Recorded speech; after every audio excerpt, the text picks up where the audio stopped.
Good morning, everyone. Warm welcome on behalf of the Southeast Europe Association and the Aspen Institute, Germany. My name is Christian Hagemann. I'm the Executive Director of the Southeast Europe Association, and I'm here today with my colleague and co-host, Stormy Mildner, the Executive Director of the Aspen Institute, as well as our great panel, which is here but still has to start their cameras again to be visible. As you all know, together with the Aspen Institute, we partnered up this year again to organize the Civil Society Forum of the Berlin Process, and we also are also doing this event together. I'm very glad that we have the chance to have this event so shortly before the holidays, and that it also sparked so much interest in our Western Balkans community. And I think altogether, this is a very good opportunity and a very good closure event of the Berlin Process anniversary year we've had in 2024.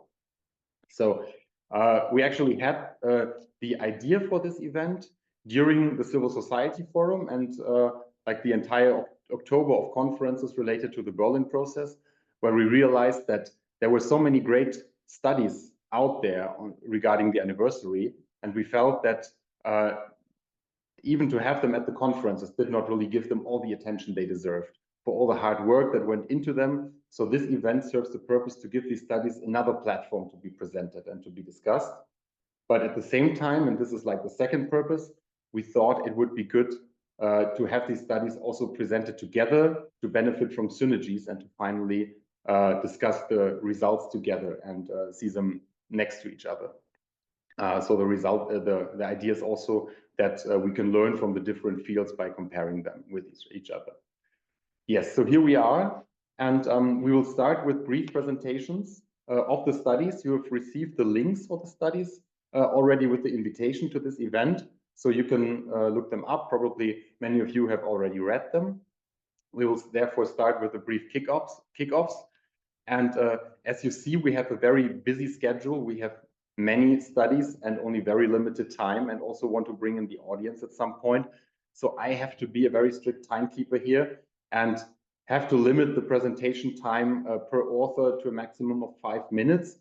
So this means that they can be mostly brief overviews with the core results that will later kick off our discussion.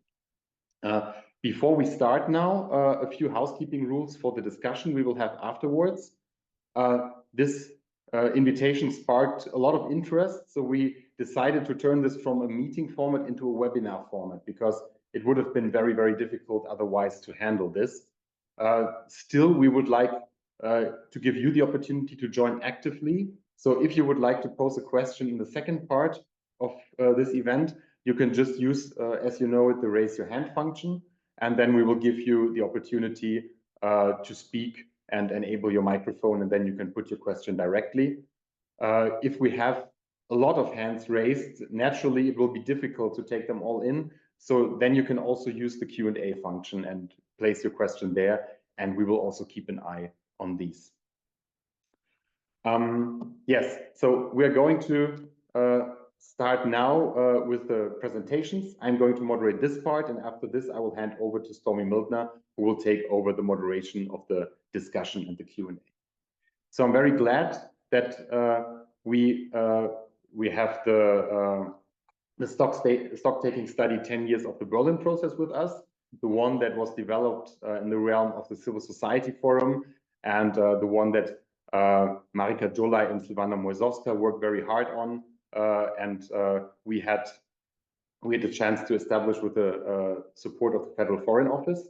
I would like to give you a brief introduction of Marika Jolaj. She's a visiting research fellow at the Political Science and International Studies Department of the University of the Peloponnese and a member of the Balkans in Europe Policy Advisory Group, famously known as BPAC. Most of you will have heard of this.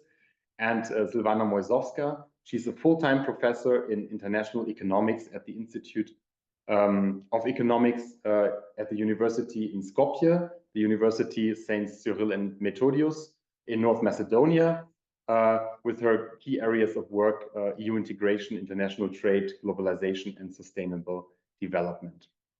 So we're going to start with your presentations now, and I will hand in the word first over to Marika, please.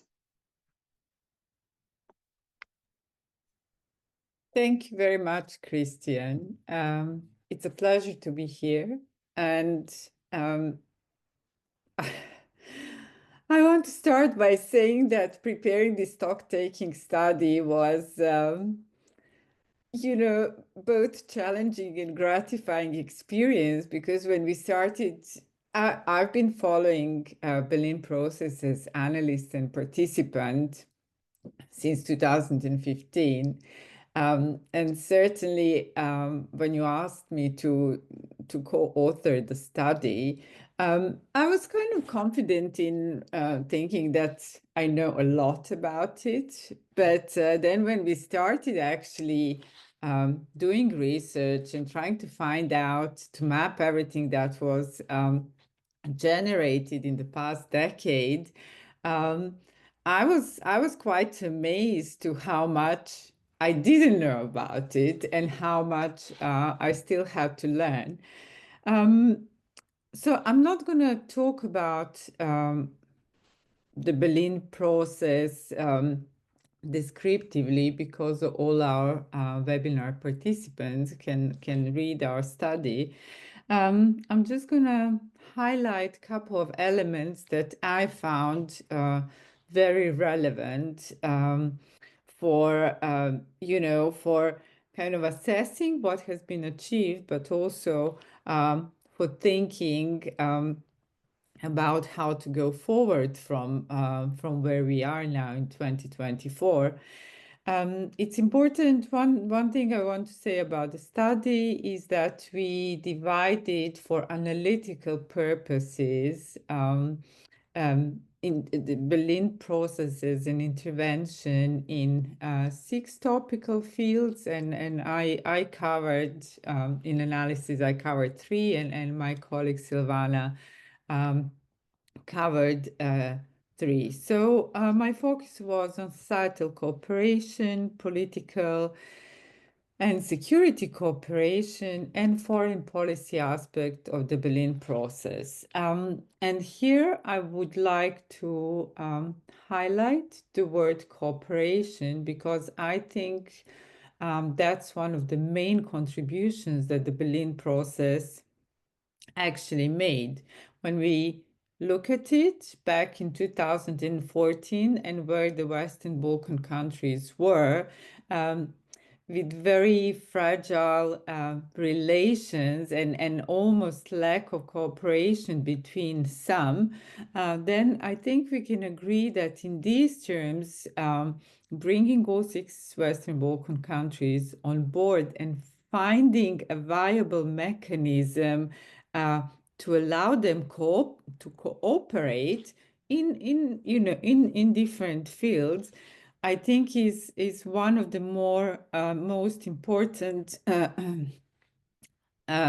outputs and outcomes ultimately. Um, so the field of societal cooperation was very rich. It covered, areas from civil society to Roma integration to reconciliation. So everything that really breaks down societal fabric in the Western Balkans and which needs improvement. I think probably for me most valuable is that the civil society was given a platform to influence policy, maybe not decision making, but certainly decision thinking, and to engage in all these important initiatives that the Berlin process was launching. In terms of political and security cooperation, again, focus on, for example, security issues and organized crime, a little bit on corruption, and certainly I would say here, but we can pick it up in the discussion, not enough focus on the rule of supporting the rule of law, which I think is maybe one of the weakest points of the Berlin process because it's, you cannot have strong regional cooperation without having strong institutions and the rule of law. And then finally, in the foreign policy domain, I would say that engaging foreign ministers who effectively negotiated and enabled all the initiatives to be agreed and implemented, I think, is one of the most important mechanisms of the Berlin process. I will conclude by saying that we need to, and maybe it wasn't so surprising, but certainly most significant, is that the Berlin process is a political support platform, initiated by the German government, and it's not an entity or a body that has independent funding, which then it distributes, and that's how we need to appreciate what has been brought to the Western Balkan countries and think whether they were actually use this offer to the maximum potential. I will stop here. Thank you. Thank you very much, Marika, for your contribution and also for sticking so much to the time. And I would like to hand directly over to Silvana. What are the key findings from your point of view, and what results probably did you find most interesting? Thank you, Christian. This study provides an outlook of what has happened in the past 10 years, and definitely during the process of elaboration, I think anyone who was involved in it, especially me and Marika, was somehow surprised how many initiatives actually passed during these 10 years. They were adopted, some of them were processed further, some of them not. So the first finding that I find really noteworthy to be mentioned here is that any of the initiative which was related to a regional economic integration, connectivity, or green transition was, if it was supported by financial support by the European Union and backed up with some institutional structure, there was a chance for that initiative to be proceed further. There were total of 43 initiatives, and out of that, I would say that truly successful were around 10 in all these areas that we covered. I was working on the issues related to regional economic integration, transport and connectivity, green transition, and science and research. One of the most important areas related to the Berlin process, and one of the most known to the people, is actually the issue of regional economic cooperation, which started as with the initiative for setting a regional economic area of the region, and then it was upgraded to common regional market. The first one, which is ending now, the action plan is ending now, and the second one, which was adopted on the Berlin process this year. There was a significant financial support by the European Commission to this, and many international organizations and regional organizations were involved in its implementation. So the main finding here would be that initiative of this scope could be politically adopted by the leaders of the Western Balkans and participant countries of the Berlin process, but its implementation is definitely related to involvement of many stakeholders, particularly regional organizations. And in that sense, especially this one was very complex. It included 3 layers of cooperation, not just also a part of this, what I've mentioned, also the business cooperation. So we had from a very operational level, the businesses, up till the political level. It shows that this process has been also complex. It was very often perceived as a political process, and it is primarily, but it translated in a very tangible initiatives and very tangible results in some areas for the people. of the region. But on the other hand, given that the region is specific as it is, and then in parallel there are other processes, of course, putting there such wide initiatives also bring risks that some of them will actually not be implemented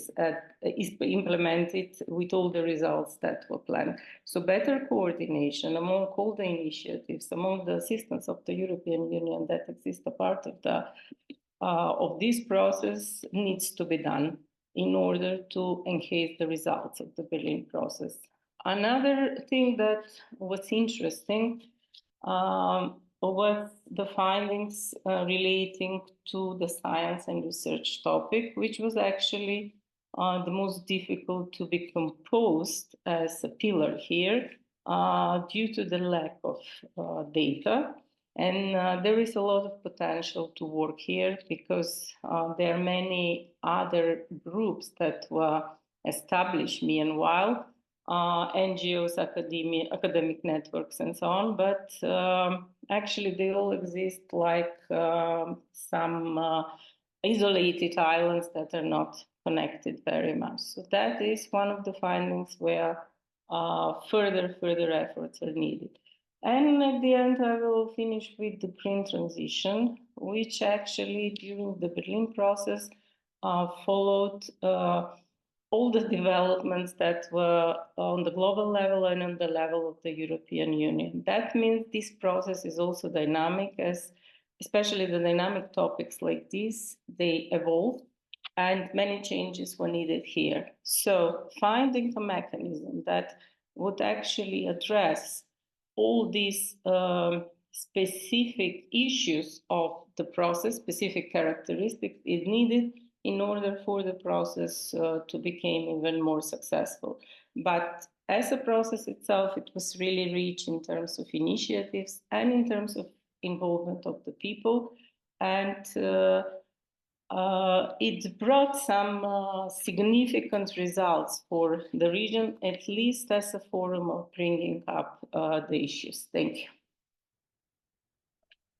Thank you very much, Silvana, for this presentation. And to the both of you for this very good overview and these insights. And we're going to come back to these in the course of the discussion. So this was the presentation on the stock-taking study, 10 years of the Berlin process. And we're going to continue now with the study Missing Gender Perspectives in the Berlin Process. And this will be presented by the author Marie Kirchner, who's an associate researcher at the Institute for Democracy in Skopje and a freelance policy consultant working on issues of European integration and democratization in Southeast Europe, with particular attention to gender equality and marginalized groups. And Marie is also a PhD candidate at the University of Graz. So I'm very much looking forward to your presentation, Marie. You have the floor. Yeah, thank you very much. And thank you for everyone who's come here today to listen to our stock takings. I have to say already, I'm glad we started with the more positive view of the first study, which really sees where the Berlin process has been successful. Because if we're looking at gender and gender perspectives, it's not quite as positive, but that just means that there's a lot of room for improvement, which I hope to see. The report, this report, Missing Gender Perspectives in the Berlin Process, through Kvinna to Kvinna, I came very quickly to realize that gender matters in a lot of different dimensions. And I found it very helpful to look at 3 different dimensions to see how gender matters, how gender did not matter in the Berlin process. The first dimension being the who, the second dimension being the what, and the third dimension being the how, allowing me to look at questions of representation, at topics discussed, and then also at structures and processes. And I want to break the main findings on these 3 dimensions down very quickly. Before I start, I want to say that there is a real challenge with the lack of gender segregated data. So Please keep in mind that this is really the first report of its kind that has been done on the Berlin process, and there's definitely a need to go further and start collecting more gender segregated data in the future. But to get started, when we look at the dimension of who gets to participate, of course, if we're looking at the ministerial level, participation is dominated by men simply because of the fact that national politics, especially at the ministerial level, is still very largely dominated by men. There is it looks a little bit better at the civil society level, and where we have a lot of female experts who contribute to the Berlin process through those structured formats that were mentioned before. But we can definitely see challenges for women's or rights organizations who are not so much think tanks, who bring in a very technical expertise, but rather work on the bottom-up grassroots level. Well, we're going to talk a little bit more about that as well when we're talking about processes and structures. When it comes to the subjects discussed, we can see that gender equality has been virtually non-existent in the past 10 years of the Berlin process, or to say the last 9 years, because this year, for the first time, there was a change with the Gender Equality Forum and gender-specific working groups, with particular attention given to gender issues and particularly women's rights. But before that, in the past 9 years, gender equality was, if it was mentioned, it got very singular attention. It was very often considered a women's only concern. For example, women's participation, women in parliaments, but not really as a cross-cutting issue. And even this year, we could see that gender equality, gender matters were only discussed in the context of the Gender Equality Forum and the Gender Equality Working Group, also singling out this working group as the only space for gender to be discussed and not as a cross-cutting issue. And then this relates as well to the processes. The question here is like, who gets access to decision making, or as Marika's also said, to decision thinking, whose recommendations are considered, who has which topics are given priority over others, which are not. Here, when we're looking at gender, we can see that the non-existence of gender mainstreaming regulations, together with a general lack of knowledge on the importance of a gender dimension, really contributes to the fact that there is very little awareness about gender in this entire process. And then in addition, what I mentioned before, challenges of who get to participate in this context also relate to the processes. The process is very technical, very policy focused when we're looking at the civil society side. And this is a capacity that very often women-led movements or women-led organizations with a specific gender perspective do not bring to the table, just because of the way they're structured, adding another level of difficulty for bringing gender perspectives into the Berlin process. So to sum it up, I want to say that the Berlin process of the past 10 years has shown us that if gender equality and women's rights are not decisively mentioned and are given a dedicated spot on the agenda, they will likely be ignored. And 2024 was a good year to correct some of the processes past blind spots on gender, but the question will now be how to keep it going. And I would say that if the Gender Equality Forum and those corresponding structures will be discontinued, gender would likely be banished again from the Berlin process, as we have seen in past years. So yeah, that's from my side now, but I don't want to end on such a negative point. So please bring in your questions. I'm sure that we can talk about it later and see how to keep the gender dimensions and the gender perspectives in the process going forward. Thank you. Thank you very much, Marie. So this was the presentation of the report Missing Gender Perspectives in the Berlin Process, published by the Kvinna Foundation. And probably on a more happier note, as I look at the panel now, at least when it comes to the research on the Berlin Process and the studies, we have a very good gender balance when it comes to female participation, I would say.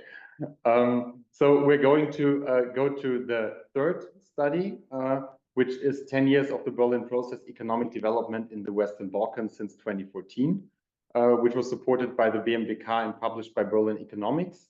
And the author of the study is also with us. It's Marie Salopiata, who's a consultant and project manager at Berlin Economics, an economic policy consultancy specializing in government advisory services. And as part of the German economic team government advisory project, she coordinates government advisory activities in 7 project countries, including also the Western Balkans. So now I'm also very much looking forward on the key findings on the economic side, apart from those that we have already heard from Svan. You have the floor, Marie. Yes, hello everyone. I hope that you can see my slides. Maybe a short thumbs up. Yes, works well. Okay, perfect. Thank you so much. Yeah, thanks for the introduction, Christian. I'm actually also calling in from the Western Balkans, as I'm in Pristina at the moment, where we indeed, in the context of our project, offering government advisory activities to the high-ranking decision makers here in Pristina. So nice to be here with you online today and present this study, which takes a bit of an economic policy angle to the evaluation of the Berlin process over the past 10 years. Let's see. Okay. Now should be better, I think. Okay, perfect. So indeed, our study adopts an economic policy angle to the question whether or not the Berlin process has been successful over the past 10 years. And to this end, what we do is looking at 5 key goals, which were set in the context of the Berlin process and which also received kind of the most attention over the past decade of the Berlin process. These 5 goals would be firstly the promotion of economic development in the region. Then secondly, the decarbonization of the Western Balkans economies. Thirdly, we have the promotion of trade within the region, but then also with the EU. Fourthly, we also look into the approximation of policy environments to EU standards. And then last but not least, we also look into the promotion of investment into the region. To evaluate whether or not the Berlin process has been successful in establishing an environment to work towards these goals, we choose 5 corresponding economic indicators and then assess how these indicators have developed over the past 10 years. So here's our results from a regional perspective, but we also did this country by country, so maybe we can get into this during the discussion. Starting with the first goal that we looked into, the promotion of the economic growth in the region, we looked at GDP as the main indicator. And what we see when we look at average real GDP growth over the past decade is that this stands at 3.1% per year. At first glance, this might not seem very high, especially considering that many of the countries in the region are still in kind of an economic development stage. On the other hand, however, the last 10 years have also seen great adverse shocks to the region that have affected growth in the region negatively. Most notably, we have had the COVID-19 pandemic, but then also the ongoing Russian aggression in Ukraine and associated cost of living crisis, and also the immigration trends in the region. So what we conclude is that over the past 10 years, growth might not have been very high, but at least resilient to these kind of adverse developments. So here we would attest that the Berlin process has had a mixed balance. Moving on to decarbonization, we look into the carbon intensity of the Western Balkan 6 economies and the CO2 emissions. Here we see that the emission intensity of the Western Balkan 6 in 2022 has still been 4 times higher than that of the EU. And also looking at the development of CO2 emissions over time, we see that the decrease has been under the average of the global developments, but also compared to the EU. So from 2014 to 2022, emissions decreased by around 15% in the Western Balkans, while on global average this has been at 17%, and the EU has even been at 22%. So here we would conclude there's still a lot of room for the Berlin process to put this issue into the focus and to speed up the developments in the region. Thirdly, this has already been mentioned also by Silvana, is the issue of trade within the Western Balkan region and also in the EU. Here we look at the share of trade from the region and from the EU as a share of total trade. And looking at the EU, we see that this is very high. So EU is still by far the most important trading partner for the Western Balkans. However, this share has also been very steady over the past 10 years. So there have not been very dynamic developments with regard to the role of the EU as a trading partner. Looking at the role of regional trade, the picture is even a bit more negative. So we see that Western Balkan countries don't really trade a lot with each other. And what is more, this share has even decreased over the past 10 years over which the Berlin process has been active. So also here we would say there is still a lot of room to put these initiatives into practice and put this issue into the focus.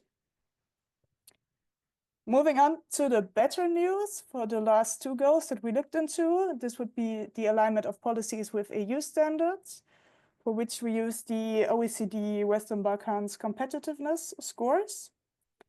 And here we see that there has been great success in aligning the policy environments in the Western Balkans with that of the EU, and a lot of progress across all of the countries. And with the exception of only one indicator, policy environments have advanced greatly towards EU standards. News are also quite positively when it comes to foreign direct investment in the region, which has increased a lot over the past 10 years.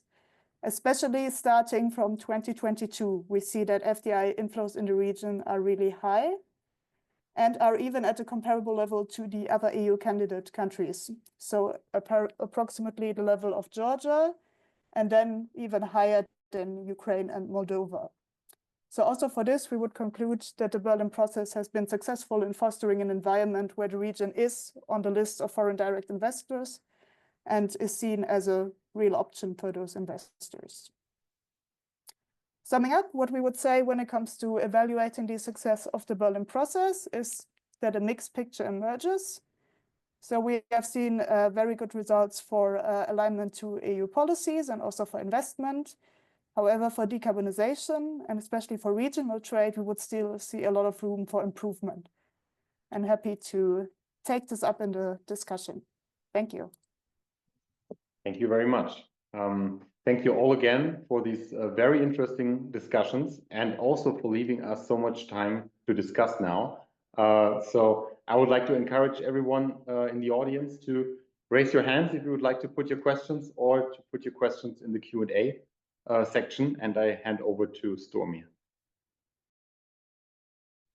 Thank you so much to all of our speakers. That was fantastic. And also thank you so much for staying in the time limit.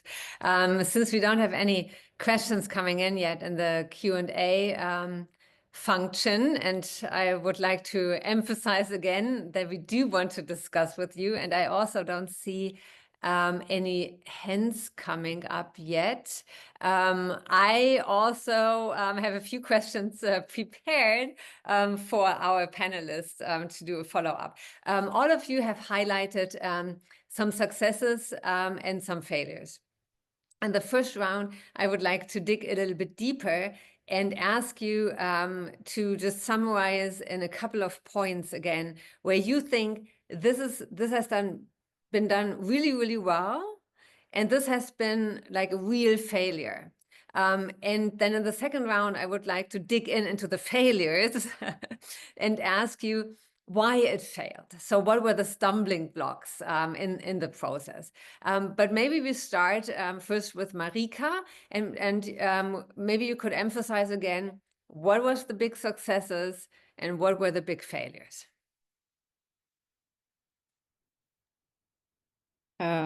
Thank you, Stormy. I think in terms of big successes, I would absolutely highlight this, you know, the ability of the Berlin process to facilitate cooperation between all 6 Western Balkan countries, because we know, you know, there are issues between Serbia and Kosovo. There were issues between some other countries as well. And I think this fine diplomatic activity, which has been, I mean, we know from private conversations, which has been really led by Chancellor Merkel when she launched the Berlin process, I think ultimately is its biggest success, because it not only brought all the 6 countries around the table, but it managed to keep them around the table as well, irrespective of changes of governments, people who lead the country, you know, priorities and political agendas. In terms of the failures, it's a big, you know, it's a strong word. I don't know whether you can really say, oh, we have this initiative lasting for 10 years and developing, and then you speak about the failure. But I think certainly one of the issues that has been problematic is lack of coordination mechanism between the hosts of the Berlin process, which would allow transferring the priorities in a logical and productive way, you know, along the chain of the Berlin process. So we often had situations that, for example, one host would pick security, then the next host would decide, oh no, I want to do health. And the next host comes and says, oh, I don't want to do health, but I will do Roma. So that, I think, has been disruptive in terms of the outcomes of the Berlin process and its overall impact. Great. Thank you so much, Marika, for drilling down a little bit further and putting it so distinctly. That was extremely helpful. Silvana, do you agree with what Marika just said, or is your evaluation slightly different? Yeah, that's correct, what she said, but I would just add that when we talk about success, I would point out some tangible results from the Berlin process, and one of them is digital agenda. And when bringing these initiatives to the people, then they start to see what is really the content of the initiative, what is the purpose.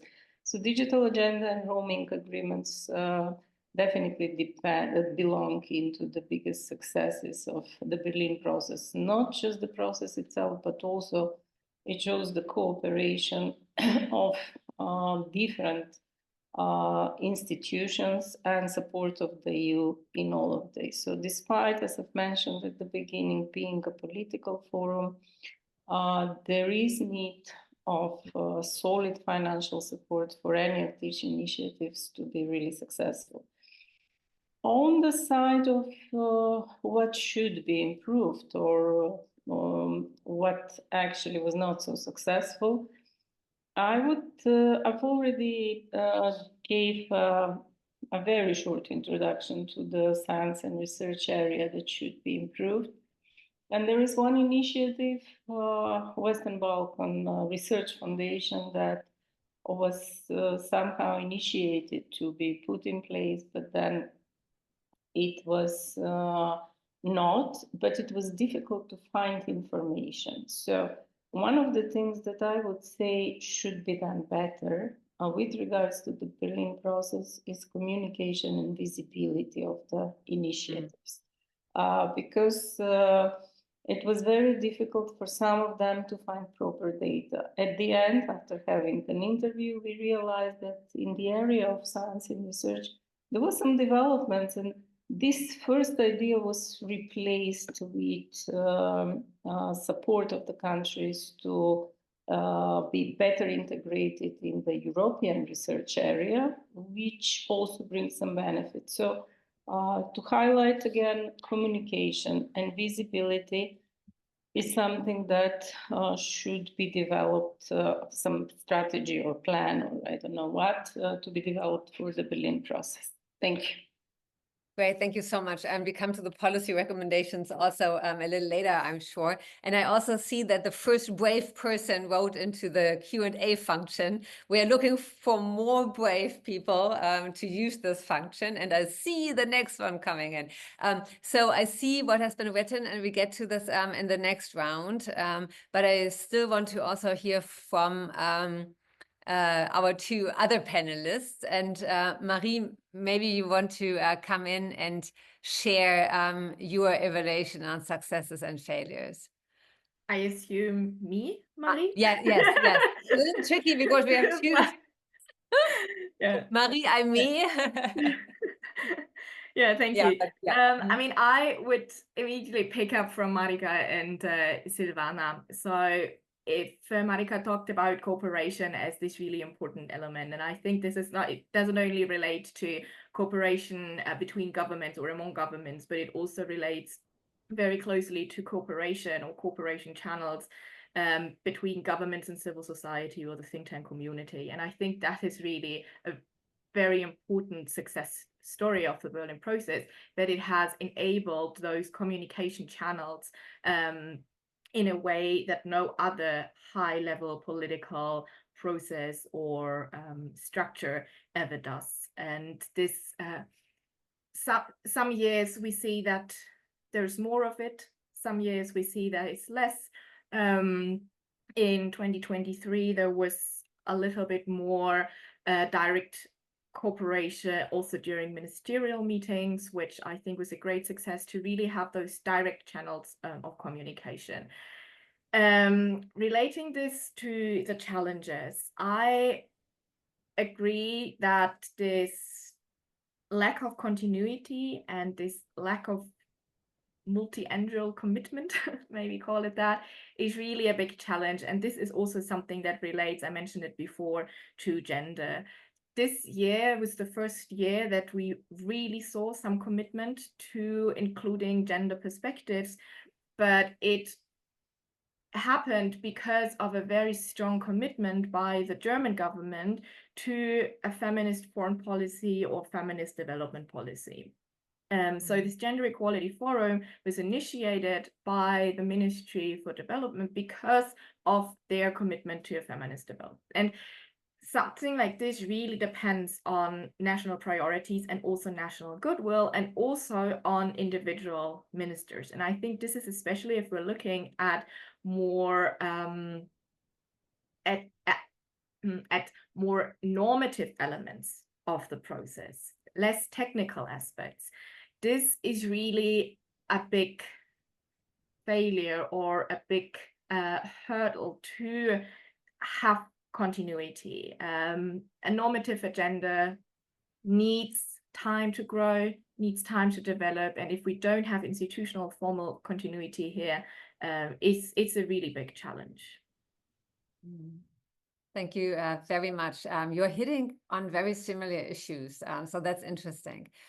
So the initiative and the handover and the priority and agenda setting by individual chairs, and also a lack of institutionalization of certain initiative seem to be some of the problems. And I'm sure we are going to touch upon the issue, do we need more institutionalization of the process? But we come back to this after we hear from the other Marie. Yeah, thank you. So I think what stood out to me from our analysis as kind of the biggest success of the Berlin process is this issue of EU alignment, where we really saw that across the different policy area, there has been an increasing alignment of policy environments to EU standards over the past decade. And even though you might not be able to attribute this 100% to the Berlin process, I think what this shows is that the Berlin process was at least able to create an environment that is conducive to the further alignment of the country's policy environments to EU standards. This also seems to me a bit like something that is a bit underappreciated in the debate surrounding the Berlin process, where I think EU fatigue is also a big keyword that pops up a lot of the time. So this was really interesting for me to see in our analysis of the developments of the past decade. And challenges, I think what I would like to pick up upon is mainly this issue of lacking regional trade, where I was surprised to see that it actually has developed negatively over the past decade, so that there is actually kind of less economic cooperation compared to the time when the Berlin process started. And I think this is still an area, despite having received a lot of attention, and apparently rightly so in the context of the Berlin process, where initiatives to bring together also the business leaders of the countries will still be fruitful in order to close this gap, because there is a lot of open space for trading between the Western Balkan countries, which should also be exploited. Thank you very much. I know that I said just a few minutes ago in the second round, we want to look at stumbling blocks, but we're going to change this because I will pick up the first question in the chat function, which is really a very good question. And I will generalize it a little bit so that all four of you can answer to this. So you did mapping studies, and I think this is really important to highlight. And the mapping studies were commissioned as mapping studies and not impact studies. So you mostly looked at the output of the Berlin process under the different initiatives, under the different chairs, and not so much the outcome and the impact, which is a whole different ball game to look at, to really then also evaluate effectiveness. Impact assessments are always really very hard to do. Nonetheless, our participants are interested in the impact of the Berlin process, and also how you would say you could measure that impact, and if you actually can see causalities. And the question in the chat asked specifically about economic issues. So is there actually a causality between what has been done in the Berlin process and then investment coming in? Or does investment also come in from other countries which don't have anything to do with the Berlin process, like Russia and China, for example? But it's really overall the question of, can we go one step further and also say something about the impact of the Berlin process on the region? And if I may, I would start in the opposite order and start with economics. Marie, could you try to pick up on that big, difficult issue? Yeah, sure. I think it's a very, very interesting question. So maybe I can tell a bit from the example of Kosovo, where I'm currently also staying. And there we have seen a lot of FDI inflows, especially over the past 2 years, and also seeing Europe and especially Germany playing a big role in that.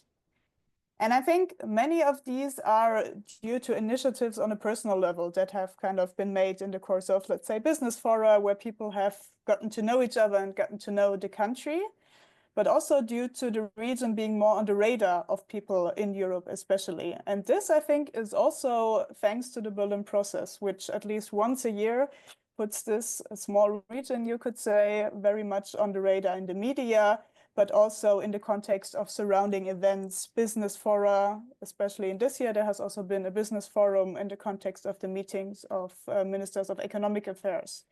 So I think in this way, the Berlin process can provide some kind of at least small causal channel to promote the FDI inflows into the region, just by putting it on the picture and enabling these personal contacts.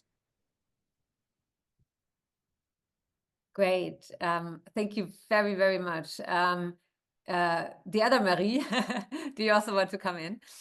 Yeah, I would love to. I mean, it is, of course, very difficult to, or more wishful thinking when we talk about gender, what could be at some point a certain impact, because we cannot measure impact if there has been no input. However, there's a very small thing which maybe can serve as a good starting point. Because if we look, for example, at the recommendations that were put forward by the Gender Equality Forum this year, and how they translate into the new action plan on the common regional market, we can see that a lot of these recommendations made their way into the action plan, which then, if we're going further, is an integral part of the EU's growth plan for the region. So this is just one example to see how those recommendations can translate directly into then other outputs, other documents that can then serve as a working basis for further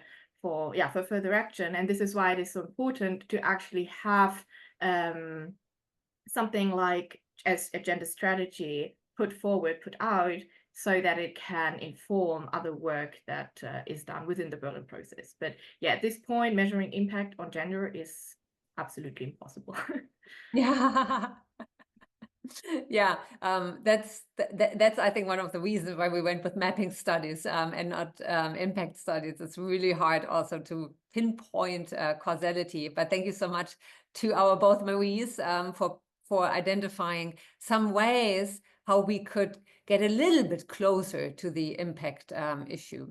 Because obviously it's not just the output which we want to take a look at. And this is also another reason why the Berlin process takes place, but because it does want to have an impact. Silvana, and also then last but not least in this round, Marika, how would you address the impact issue? It was not in the mandate of our study to do an impact. Of course we did, but now with regards to the impact with regards to the economic results, I could also comment from my regular job and other studies done. And I would say it was definitely, for me, it's not a surprise that the trade within the region is going down. That has been something that is going on for a long time. And that was actually the first sign within CEFTA that is very difficult to achieve all these agreements on bilateral recognition of certificates, especially in the area of sanitary and phytosanitary measures and things like that. So if we want to look what was the economic impact of Berlin process, directly or indirectly, we need to look at CEFTA more specifically and all the agreements that it brings, also related to the flows of labor and flows of capital as well. This is something that the first glance would say, well, there were not particular results. But then one of the issues, one of the main goals of the Berlin process was a part of enhancing the regional cooperation, also to bring the countries of the Western Balkans closer to the EU. And apparently the economic cooperation there was quite good. So when we say about the impact, I would put another perspective on the impact. The attention that this process actually brings to the economic issues related to the region. So when I was exploring all the possible documents related to the common regional market, economic integration, green transition, and so on, it was visible that everything that is going on an EU level or global level is somehow reflecting on the Berlin process level. But we cannot expect that the Berlin process would have a direct impact because they're not finances and funds directly related to it. But support is needed, and better coordination would actually bring also higher impact of the Berlin process in these fields. Thank you. Great, thank you. And last but not least, Marika. And then I saw that a hand actually went up, and I'm going to call on Odetta to then come in. And I hope it's okay that I go with first names. Marika. Could you unmute yourself? You're still muted.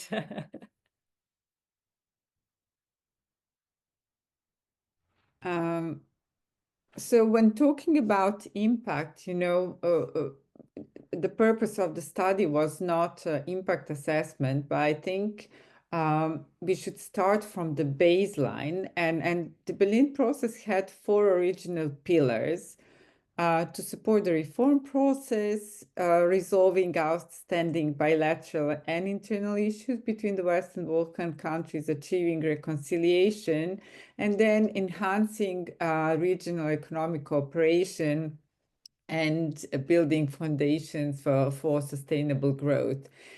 in those terms, we heard already from the colleagues on regional economic cooperation and maybe sustainability aspect, but certainly, you know, it was set up in 2014 when the European Commission decided to absolutely hold the EU accession process, which was a massive blow to all Western Balkan countries, and suddenly they were frozen in time and space, you know, and kind of, yeah, forced to think about how to be with each other without the European perspective. And I think this, you know, this aspect of keeping the reforms going was an absolute. I mean, we need to agree.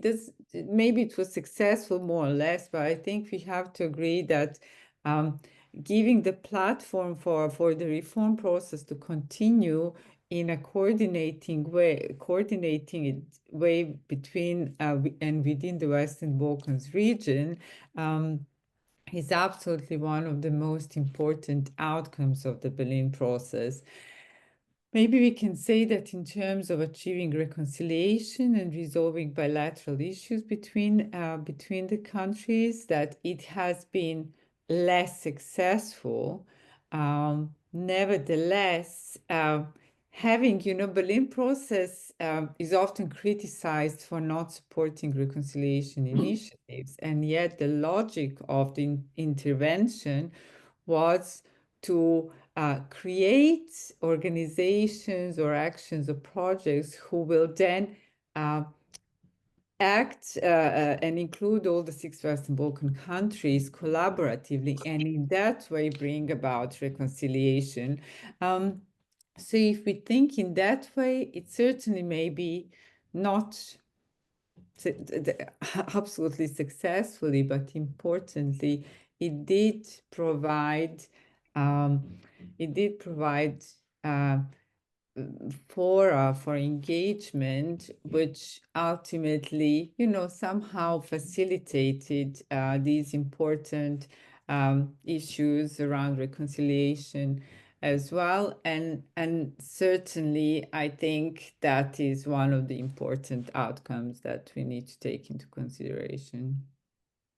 Great, thank you so much. And for also pointing out that if we want to also really in a fair way evaluate the Berlin process, we also need to look at the goals.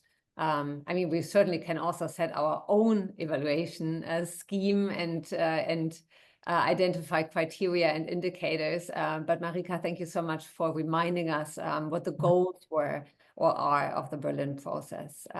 So with this, I hand over to our first participant who wants to jump in, and I see that you are ready to go. I can already see your name up here on our screen. So if you turn on your camera and your mic, you are ready to go. Hello, good morning. Thank you very much for the invitation. It seems I cannot switch on the camera, but I hope you can hear me. Christian is nodding that this is actually not possible, the camera. Okay, perfect. Then, okay, greetings from Tirana. Thank you very much, Sharmanika and Christian, for the invitation. And also I'd like to thank the authors of the studies for this stock-taking research, which I think is very valuable and timely as we celebrate 10 years of the launch of Berlin process. I was also in the audience at the Civil Society Forum in Berlin, ahead of the Leader Summit, and I very much commend the work which has been undertaken in taking stock of the initiative and also exploring the ways forward. And here I would like to ask, well, actually 3 points, which are comments/questions.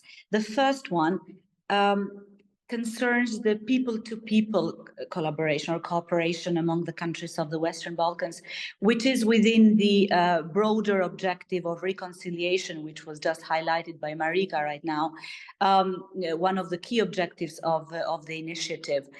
how would you value the success of people-to-people cooperation or interaction? And here I have in mind particularly youth cooperation, but also cooperation among the academies of sciences or collaboration in the science and research area.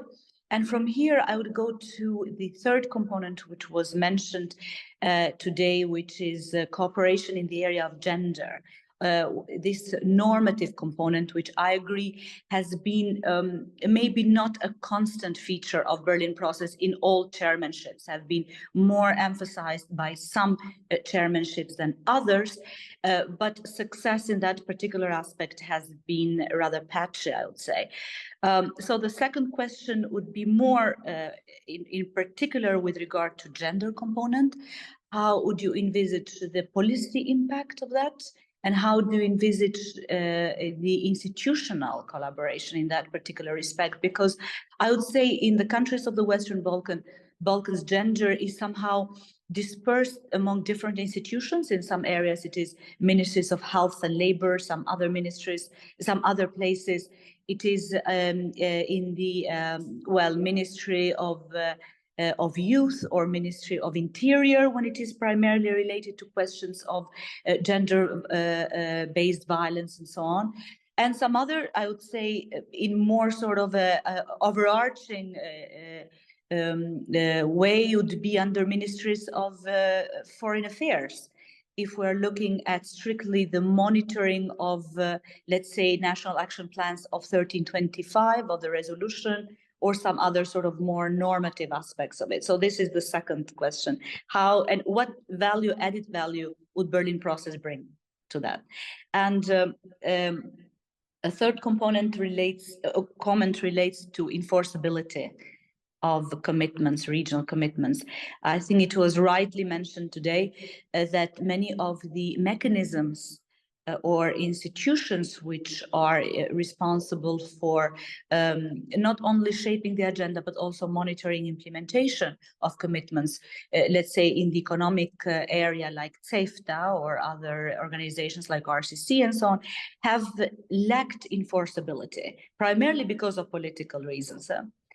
How do you envisage that in the future? Like some ideas. I know it's very broad, but some ideas. How do you think this could be improved? And maybe a very last comment and a broad question for all participants would be. Well, it was mentioned here the Berlin process was launched in a very critical juncture when, in fact, enlargement policy was lagging behind and there was some hesitation on the part of the EU. Now that we see a new momentum in relation to enlargement policy, how do you envisage the future of regional cooperation?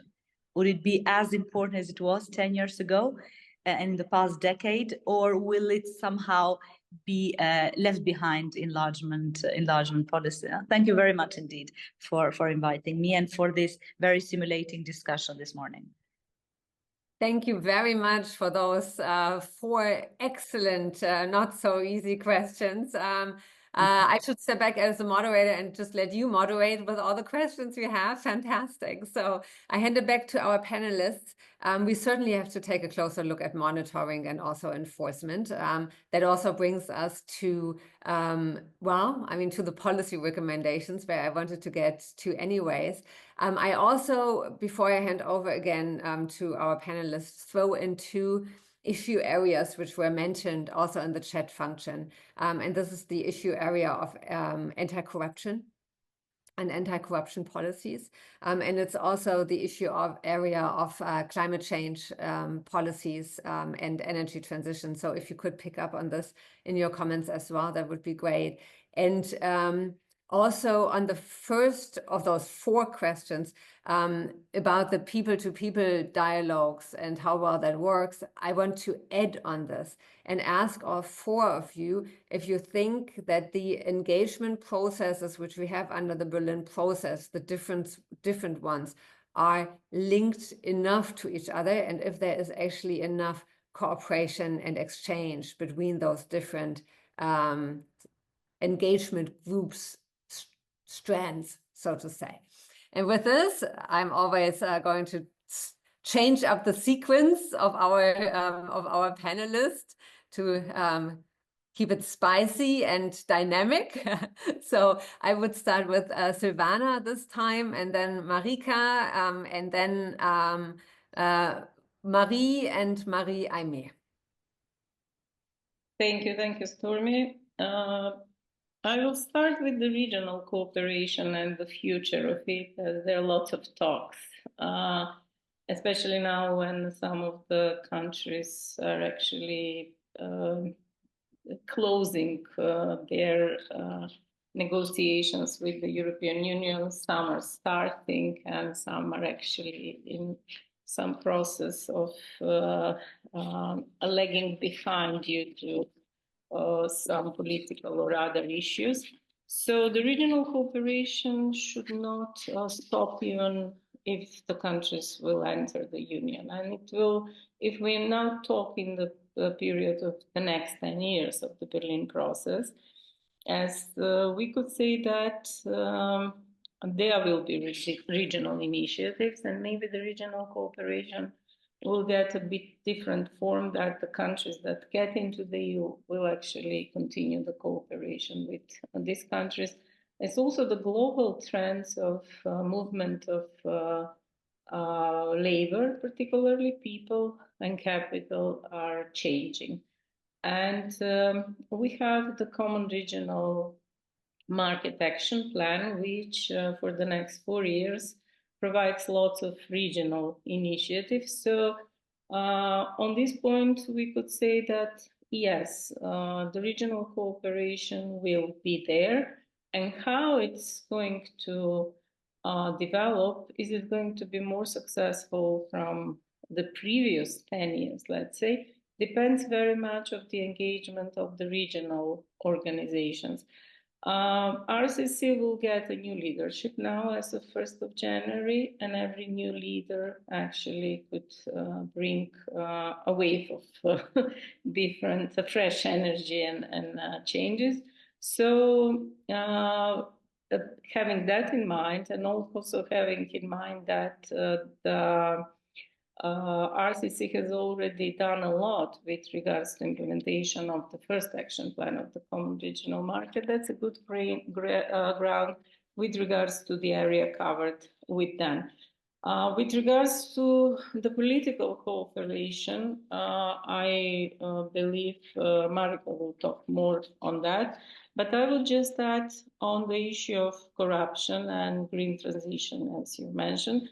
Green transition is already there, and it will be even more there regardless of regional cooperation or individual commitments by the countries, as the requirements that are set by international conventions and the requirements that are set by transposing the regulation of the EU into the Western Balkan countries are actually creating a specific demand of changes in this area. So definitely here we will see some changes. This area has been included in the Berlin process all the time. What is needed here, due to the dynamics and expensiveness of the process, is to ensure realization and support of these countries, actually not to lag pretty much behind the other countries, as we've seen of the slide of the study. On the issue of corruption, that has been an issue in more or less all the countries. It hasn't been tackled in the Berlin process, but it has been tackled in all other issues, and it's considered to be a national issue, so it's not a regional-wide one that is not a part of the Berlin process. But there are regional initiatives that envisage some cooperation in this area. So a better coordination of all the initiatives, which was one of our main findings of the study, is definitely needed. I think I covered some of the issues where I could provide more in-depth answers, and now I will leave the rest of that to the others. Thank you. Thank you so much. Absolutely perfect, tackling almost all of them. And over to Marika. Thank you very much. Yes, no, I was like, okay. great questions, Odetta, and it's always a pleasure to talk to you and you know, to have an engagement with you. I will try to be concise, but a lot of questions and some challenging ones as well. So starting with people-to-people collaboration, I think this is absolutely spot on, and I would certainly say that I see this as one of the Berlin process weaknesses, because there isn't, in 10 years, the Berlin process didn't manage to establish a viable and sustainable transfer mechanism from, you know, from the decision makers and policy makers to the citizens. We noted in our study that the Berlin process is usually underreported, that the decision makers and leaders seldom share any information about what has been, for example, initiated and decided and reported on in the leaders' summits. And even civil society actors and think tank actors, not to mention business forums, I don't think they have found an effective way to engage the citizens. So I think to the citizens of the Western Balkans in various spheres of influence and on topical actions, there actually hasn't been a lot of benefit when it comes to Berlin process. And I think we also have a recommendation that the process really has to find a way how to engage and be, you know, beneficial for the citizens themselves. When it comes to gender, I would like to say, you know, we need to be fair. I agree. I mean, gender is extremely important, of course, and there is, I agree with the missing normative component of the Berlin process. But I think we also have to acknowledge that some of the initiatives, organizations, and outputs have actually done a significant work on gender. So, for example, RICO, which is one of the main outputs of the Berlin process, has supported numerous projects and has spoken publicly, and individuals, you know, working on gender issues. Western Balkans Fund, which is an offset of the Berlin process, also has supported individuals and projects specifically focused on gender equality, gender-based violence, has spoken about it, has supported events. Also, Roma integration component of the Berlin process has focused on women, and has recognized that in each of the Roma ministerial meetings, declarations. So it's not like gender has never been mentioned in the Berlin process in these 10 years. But I think it is important to think about how to, you know, how to have this component in a more meaningful way. When it comes to anti-corruption, I want to say that it absolutely has been covered by the Berlin process. What is really interesting is that there has been a lot of focus on judiciary and anti-corruption measure in the first 5 years of the Berlin process, especially during the Italian chair and UK chair of the Berlin process. Italian National Anti-Corruption Authority has been strongly involved. There was support for activities, for regional activities, involving ministers of the interior, of the home affairs, what is problematic and is a big question, why did it drop off the agenda from 2020 on? Because the obvious corruption issues continued. So there is a solid base to go back to more support, and certainly it's one of the recommendations of the report that this should be picked up seriously again. And then I want to conclude with, no, I'm going to stop here. Yeah, and allow my colleagues to also answer some of the questions. Thank you so much, because I also have to look at it a little bit at the time, and I want to do one last round with all four of them to pick up on one question, which is also still open in the chat function. But first, let's hear also from the gender perspective, Marie, and then from the economic perspective, Marie. Yeah, I will only talk about gender right now, and thank you so much, Odetta, for those important and very hands-on point. So first of all, yes, thank you for mentioning the Women, Peace, Security agenda, which relates very closely to the Berlin Process's goal of reconciliation and is something that is incredibly important. And if we look at national action plans on the WPS agenda in the region, there is a mixed assessment, mixed commitment from countries. There's also a mixed history of how long they've already been working on national action plans and invested in. So there's definitely a lot of room for working together, sharing best practices, learning with each other.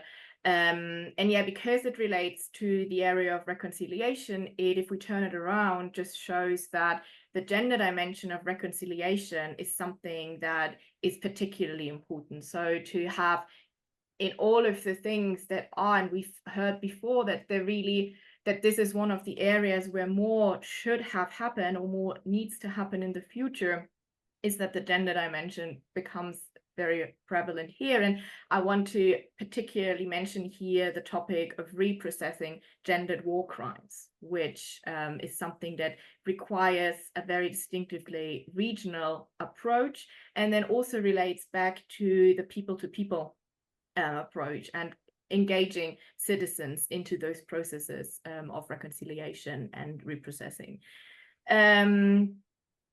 Yeah, and then the other thing you mentioned, who is responsible for gender? I agree that this is a really big issue, but maybe to start with it is if we look at the question where gender equality is being dealt with in individual countries, we need to be realistic in the first hand and recognize that in the entire region, gender equality legislation is coming with different degrees, but is under threat anyway, that anti-rights movements are really, really strong across the region. Violence, gender-based violence is a very prevalent issue, and with a lack of enforcement of rule of law mechanisms, this is a very dreary picture overall.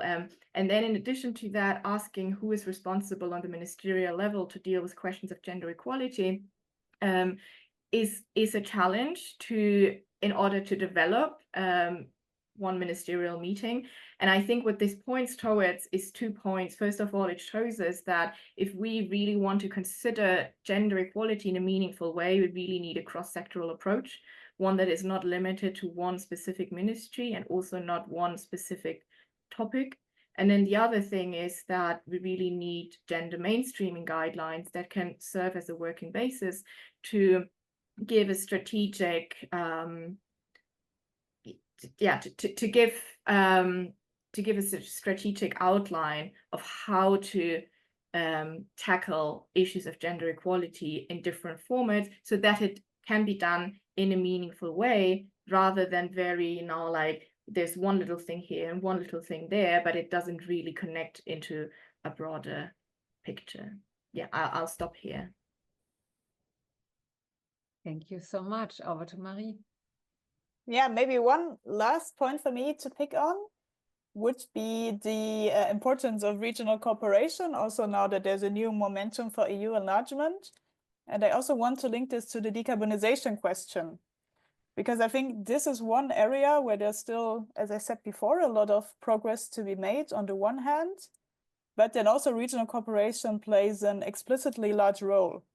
And this we see, for instance, in all of the countries now looking into expanding their renewable energy sources, but then also the requirement for the grids to somehow take this and for the electricity markets to be connected to each other in order to achieve this challenge. So I think this is one clear link between the need for regional cooperation and the decarbonization agenda, where the countries need to really work together closely in order to really tackle this common challenge for all of the Western Balkan 6 countries. And at the moment, I don't really see this happening to a large extent. For instance, I also work a lot on these national energy and climate plans, also supporting the Kosovo government. And there's this element of transboundary consultation where you're supposed to consult your national energy and climate plan with your neighboring countries. For instance, to see how your infrastructure projects will also affect your neighbors and where you could cooperate. And this is really something that falls totally off the table. So a lot of issues are discussed with your plan. How does it affect your country? But this transboundary consultation is really a bit of the kind of last priority as it stands. So I think this is really something for the future to have an eye on. Thank you very much. This is perfect. So I want to close with 2 very fast rounds. So I would like to ask you to just like a 1-sentence answer or 2-sentence answer to both of them. The first one is, and that's a wonderful question which came in the chat function, is which of all the Berlin process years was your favorite year and why? So that's our last round. And the second round would be then a look into the future. And that would be if you can change one thing in the next cycle of the Berlin process, what would it be? So first round on looking back, very last round on looking forward. And Marika, let us start with you. Looking back, your favorite Berlin process year. Oh, I have to say, I have to go with London because that was in that year, I think the London host managed to organize a really good conversation between the decision makers and the civil society, because that's always that's always an issue. Decision makers have leaders summit, civil society has policy recommendations, but often they don't engage in a meaningful way, which is one of the main criticisms. And London host actually brought all the decision makers into the auditorium in several sessions and allowed Q&A and direct conversation between these two spheres of our societies. And I think they did it really well, which Thank you. Makes it my favorite. Thank you so much. That's maybe also a pitch for the Brits for the next Berlin process, if they're interested in it. Silvana. About the favorite year, maybe the years of the beginning, maybe Paris, I would say, as that really contributed a bit to somehow establishment of the process. First, it was designed to last for 4 years, but then it became clear that it will actually last more. About what should be done better. No. That's for the next round. We're not at that round yet. This round is looking back. Then the next. Okay. So Marie-Aimée. Yeah, me for myself, I've only been following the process for the past 3 years, so I don't have too many options. But I would actually choose the current year then, because there have been 2 key achievements which we also followed in our work. The one being the access to the SEPA system for the Western Balkan countries, where we also did some analytical work to calculate the concrete economic benefits of that. So it's very nice to see this as a very tangible result. And the second one being the CEFTA unblocking, and then also linked to the drop of the unilateral ban on trade from Serbia from the side of Kosovo, which was also very good to see. Thank you so much. And last but not least. Yeah, I also wanted to go with London initially, and I think it's no surprise that that was the first year where we saw in the discussions meaningful output on gender perspectives because of those formats that were enabled. But yeah, I think in the end, I'm also going to go with this year because we had the Gender Equality Forum. And if we're looking at it really from this gender perspective, this was a real breakthrough. So yeah, I'm also, plus the memory is fresh and beautiful. So thank you so much. That has been very enlightening. And now looking forward, the one thing you would like to change for the next cycle, and we start in the opposite order. So Marie, it's your turn again. Yeah, I mean, picking up on what I just said, I think what would be great in terms of gender is to have some sort of continuity of the Gender Equality Forum and establish a formal structure to consider gender in years going forward and to really enable a process and continuity on that end. Wonderful. Thank you so much. Marie. Yeah, I mean, from my side, from the economic side, I would put this increased regional cooperation, especially when it comes to the promotion of regional trade and decarbonization on the agenda. And maybe for that, also bringing the Berlin process back to one of the Western Balkan countries to also establish kind of more large-scale matchmaking fora, for instance, I think could help to this end. Thank you so much. Silvana. Now it's your turn. Yeah, now it's that time. I would say better coordination and building an institutional memory of the Berlin process that was missing in the past 10 years. So what would be the mechanism? Either a small secretariat within the Foreign Ministry of the Ministry of Foreign Affairs of Germany or any other form, but that's definitely needed in order to be able to measure the success of the process in a better way in the next 10 years. Thank you. Perfect. So we are going to conclude the to-do list for the policymakers with Marika. Thank you. I would definitely agree with Silvana. I think some kind of a coordination office, and there is a lot to concern about. And against institutionalizing Berlin process because it is seen as it would affect its being functional and then ad hoc being able to ad hoc respond to the needs of the Western Balkan countries. But let me just clarify and be clear again, we're not, it's not about institutionalization, but it's about coordination, which would then enable sustainability and also this transfer of priorities and planning process in a more meaningful way that is responsive to the all Western Balkan countries' needs. And the engagement of the institutions. So definitely, yeah, let's just tighten it up a little bit. So quite a lot to do. I think all of you four would agree that we should continue the Berlin process because it did deliver in the past, but that a few adjustments need to be made.